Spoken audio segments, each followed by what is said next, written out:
Agora na Verde Vale, Jornal do Meio-Dia. As notícias de Mineiros e região. Jornal do Meio-Dia, Verde Vale.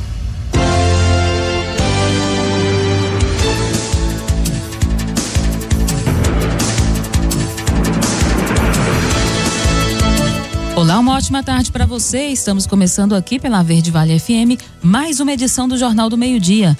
Hoje é quarta-feira, 6 de julho de 2022. Vamos aos destaques de hoje. Polícia procura adolescente de 16 anos desaparecida há mais de um mês em Aparecida. INSS, novos grupos têm benefícios referentes a junho liberados nesta quarta-feira. Prefeitura de Rio Verde abre concurso com quase 400 vagas de salário de até R$ 7.500. 2 carretas e um carro pegam fogo após colisão na BR-050, perto de Catalão.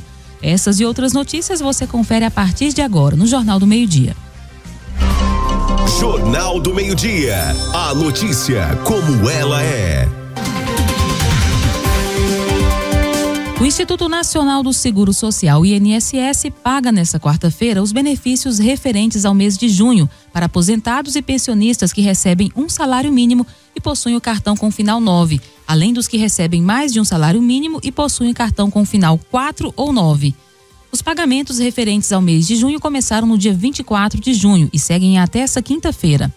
O calendário leva em conta o número final do cartão de benefício sem considerar o último dígito verificador, que aparece depois do traço.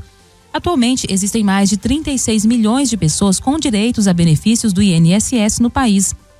Para quem ganha o benefício no valor do salário mínimo, o piso nacional passou para R$ 1.212 desde o dia 1º de janeiro. Por lei, aposentadorias, auxílio-doença, auxílio-reclusão e pensão por morte pagas pelo INSS não podem ser inferiores a um salário mínimo.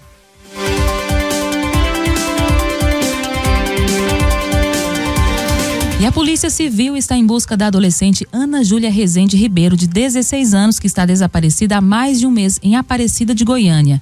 Aos policiais, a família contou que ela tem esquizofrenia e foi vista pela última vez no dia 30 de maio. De acordo com a corporação, a investigação busca informações nas redes sociais da menina e nos contatos mais frequentes dela. Pistas que ajudem a encontrar Ana Júlia devem ser repassadas pelo Disque Denúncia 197. No dia 28 de maio, a menina contou para a família que iria até a escola, em que estuda, para buscar um aparelho celular que havia esquecido, mas o colégio estava fechado. Ela então desapareceu e familiares iniciaram uma movimentação em busca dela.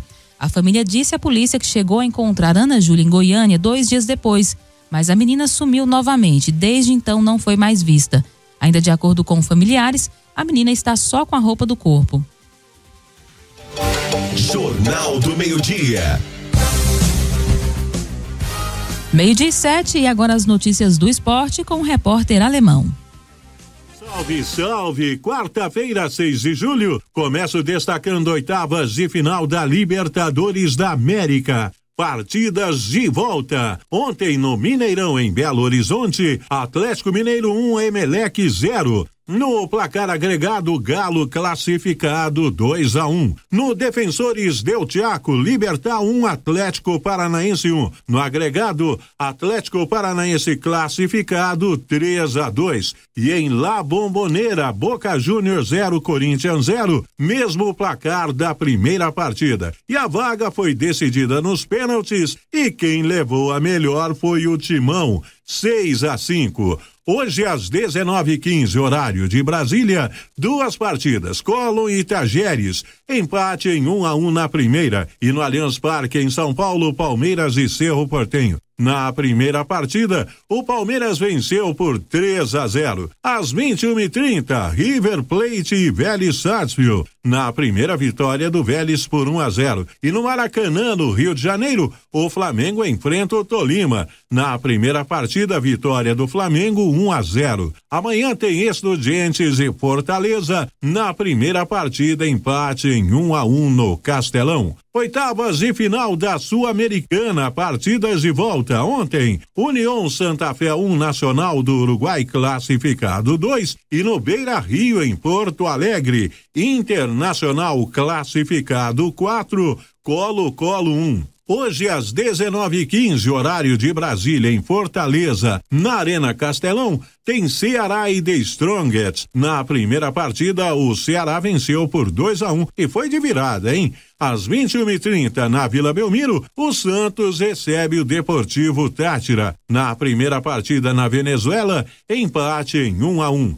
Amanhã, às 19h15, tem Lanús e Independiente Del Valle. Na primeira, Independiente Del Valle venceu 2-1. Às 21h30, com brasileiros em campo, no Serra Dourada, em Goiânia, Atlético Goianiense e Olímpia. Na partida de ida, Olímpia venceu por 2-0. E em São Paulo, no Morumbi, o São Paulo recebe Universidade Católica. Na primeira partida, o tricolor paulista venceu por 4-2.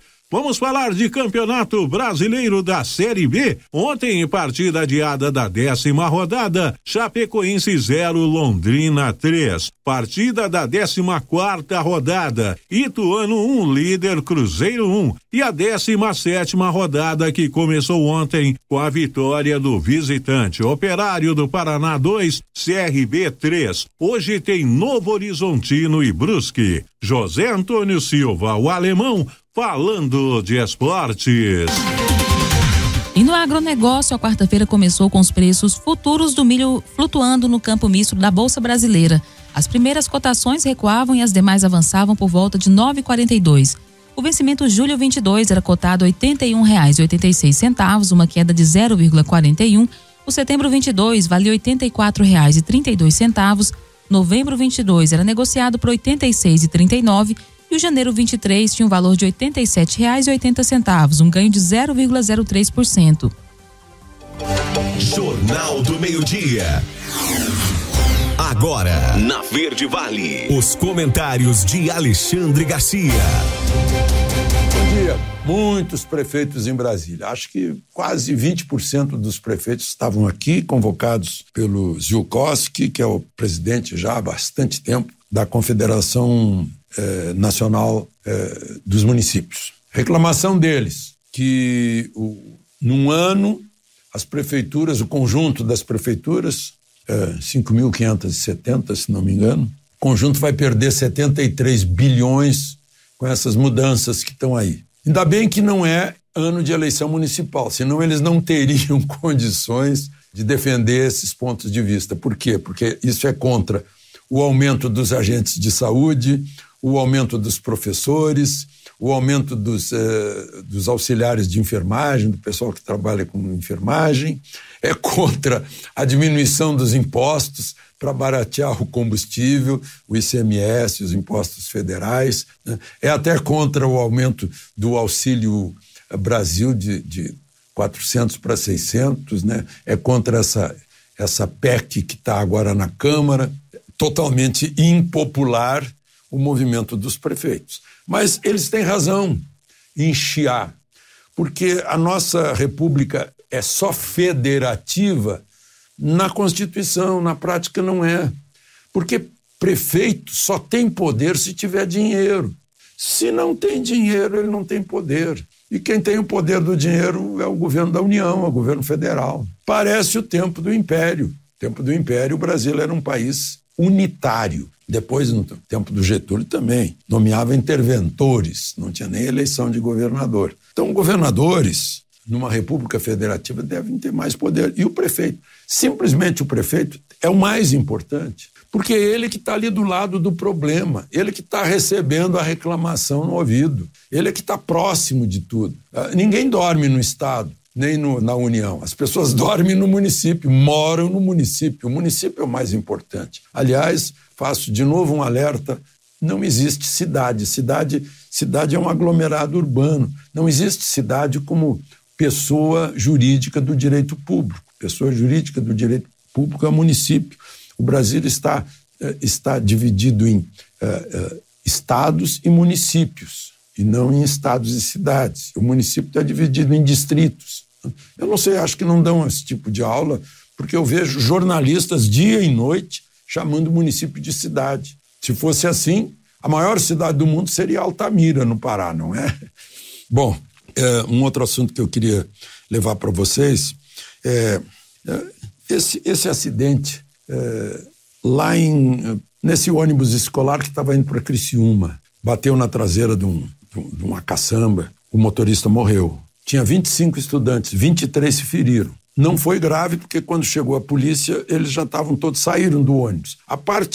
Tirando a parte do motorista, o resto ficou íntegro, não foi atingido. Então como é que teve ferido? Será que era falta do uso do cinto de segurança? Eu quero martelar isso. Eu uso cinto desde 1967. Tive que importar um cinto e instalar no meu carro, que não tinha nos carros brasileiros. Mas para me proteger, todo mundo sabe que o carro para e o passageiro continua na mesma velocidade, né? E aí ele bate no próprio carro. E por fim, gente, que magnetismo que parece ter o PT em relação à atividade criminosa. Agora descobrem coisas que conta o Marcos Valério, que a Rede Record divulgou, a Veja também, né? Que tem ligação com o assassinato de Celso Daniel, né? Bingo, que lavava dinheiro para o PCC. Né? Então, eu não estou nem falando das empreiteiras, da Petrobras, da corrupção. Parece que é um magnetismo, uma coisa incrível. Essas ligações todas, incrível. De Brasília, Alexandre Garcia. Você ouviu os comentários de Alexandre Garcia. Oferecimento. O Centro de Diagnósticos de Mineiros tem realizado grandes investimentos em modernização, garantindo alta tecnologia em imagem, com equipamentos de última geração para sua maior segurança e tranquilidade. Corpo clínico altamente especializado. No Centro de Diagnósticos, você conta com tomografia computadorizada, ressonância magnética de alto campo, mamografia 100% digital, densitometria óssea e Doppler fluxometria. Centro de Diagnósticos de Mineiros, sempre presente. Excelência em atendimento e qualidade técnica. Agende seu horário 64-3661-1799 ou pelo WhatsApp 64-99951-9680. Acesse o nosso site www.cdmineiros.com.br. Jornal do Meio-Dia. 12:20, já estamos de volta com o Jornal do Meio-Dia. E a presidente da Caixa Econômica Federal, Daniela Marques, disse ontem que deve afastar 26 consultores estratégicos que faziam parte do gabinete do ex-presidente do banco, Pedro Guimarães. Daniela tomou posse como presidente da Caixa em uma cerimônia fechada ontem. O evento contou com a presença do presidente Jair Bolsonaro e do ministro da Economia, Paulo Guedes. Ela assumiu a presidência do banco após o ex-presidente Pedro Guimarães pedir demissão. Na semana passada, funcionárias da Caixa acusaram Guimarães de assédio sexual. Na segunda-feira, o chefe do gabinete e 5 consultores estratégicos de Guimarães foram afastados. Os consultores atuam no assessoramento da presidência da Caixa e são ligados diretamente ao gabinete da presidência. E aqui em Goiás, a Prefeitura de Rio Verde disponibilizou 388 vagas para concurso público, com inscrições abertas até o dia 3 de agosto. Os salários variam entre R$ 1.300 a R$ 7.500. Desse montante, 18 vagas são para o distrito de Lagoa do Baúzinho, 17 para o distrito de Ouruana e 22 para o de Riverlândia. Interessados devem se inscrever no site concurso.vestibularunirv.com.br. A Universidade de Rio Verde vai realizar o concurso. Para provimento de alguns dos cargos, haverá avaliação discursiva, redação, títulos, prática e teste de capacidade física. Para todos haverá a prova objetiva. As vagas são para fechamento imediato, cadastro de reserva e também para pessoa com deficiência.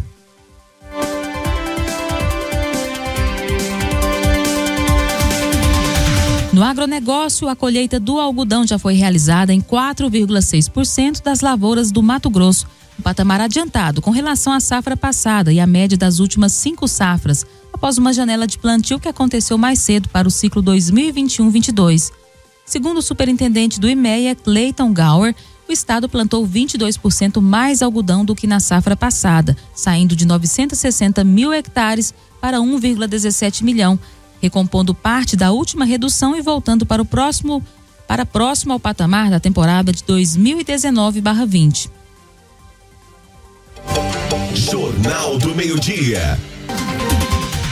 12:22, saiba qual o tempo correto que a pessoa diagnosticada com a Covid-19 deve ficar afastada do trabalho. Nessa matéria, com Stephanie Araújo. Após fazer o teste e ver o resultado positivo para a Covid-19, muitas pessoas ficam na dúvida em relação ao afastamento do trabalho, de amigos e familiares. 10 dias ou 7 dias de isolamento? Nós devemos considerar o isolamento da pessoa em relação à coletividade de 10 dias. Agora, se a pessoa não tem nenhum sintoma, porque teve um contato familiar e faz o exame e está positivo, mas não tem nenhum sintoma, nós vamos considerar 7 dias. Os Ministérios do Trabalho e Previdência e da Saúde publicaram no início do ano uma portaria com atualizações em relação ao afastamento.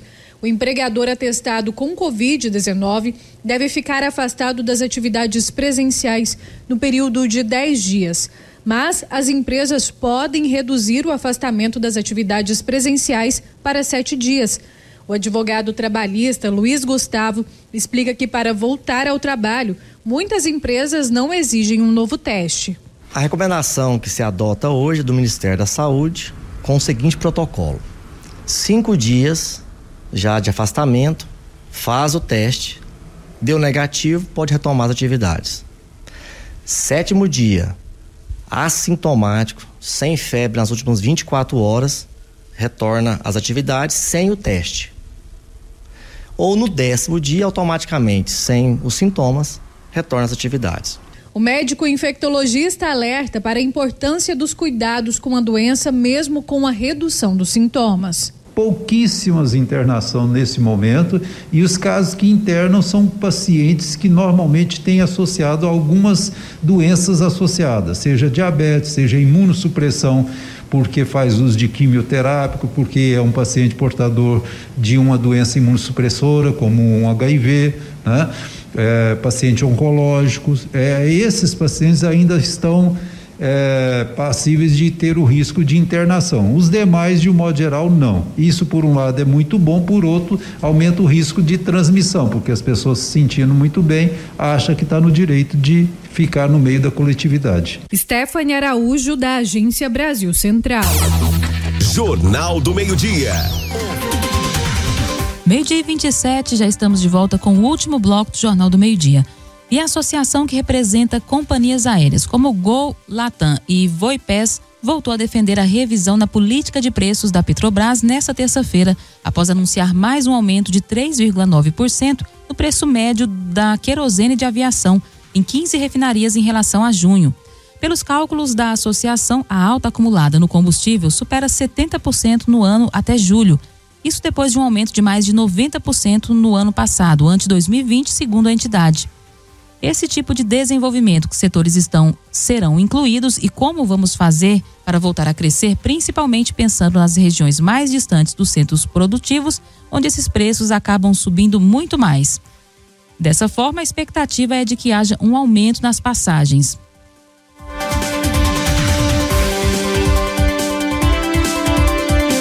E 2 carretas e um carro pegaram fogo após uma colisão na BR-050, próximo do município de Catalão, na noite de ontem. De acordo com o Corpo de Bombeiros, um dos caminhões colidiu na traseira do outro e iniciou as chamas. Apesar do susto, nenhuma pessoa envolvida no acidente se machucou. Segundo os militares, uma carreta bitrem carregada com 48 toneladas de soja trafegava pelo quilômetro 25 da BR-050, sentido Catalão. Em determinado momento, por motivos ainda desconhecidos, o motorista acabou colidindo contra a traseira de outra carreta que estava na frente.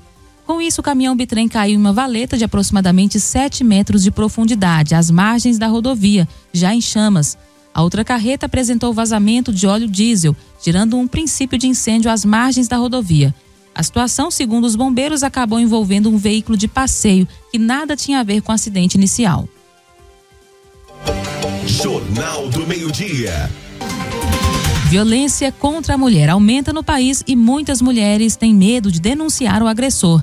A matéria você confere com Jaqueline Moura. 1 a cada 5 mulheres brasileiras sofre ou já sofreu algum tipo de violência do companheiro. Em alguns casos, sem a chance de defesa. Situações que, na maioria das vezes, envolve toda a família. Um exemplo disso foi o caso de Kênia Ianca, que teve o pai assassinado pelo ex-namorado, com quem tinha um relacionamento abusivo. É um tipo de crime, a gente costuma dizer, né? Ele atinge a sociedade em geral, a família como um todo, daí a sua gravidade. Crianças, filhos ficam com sequelas graves, né? Isso já foi motivo até de pesquisa. Essas crianças que presenciam violência têm uma queda no rendimento escolar, elas reproduzem esses atos de violência. Então, o crime de violência doméstica contra a mulher, ele é um crime muito grave e atinge realmente toda a família. De acordo com os dados da Secretaria de Segurança Pública, em 2021, os casos de violência contra a mulher aumentaram quase 80% com relação a 2020.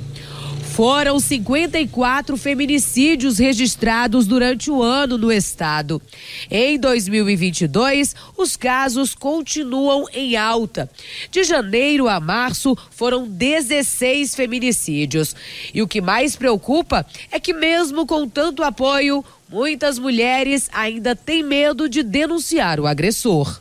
Que elas procurem a proteção do Estado, é a melhor saída, né? Existem meios estabelecidos para essa proteção, como as próprias medidas protetivas, como eu disse, tornozeleira eletrônica colocada no agressor, que possibilita o monitoramento desse indivíduo se ele aproximar dessa mulher, o botão do pânico, são instrumentos que a Lei Maria da Penha trouxe e que os estados, né, têm colocado à disposição dessas vítimas, e a gente procura dar agilidade ao procedimento, o Poder Judiciário, o Ministério Público, para que a gente possa oferecer a essa vítima uma proteção maior. Jaqueline Moura, da Agência Brasil Central.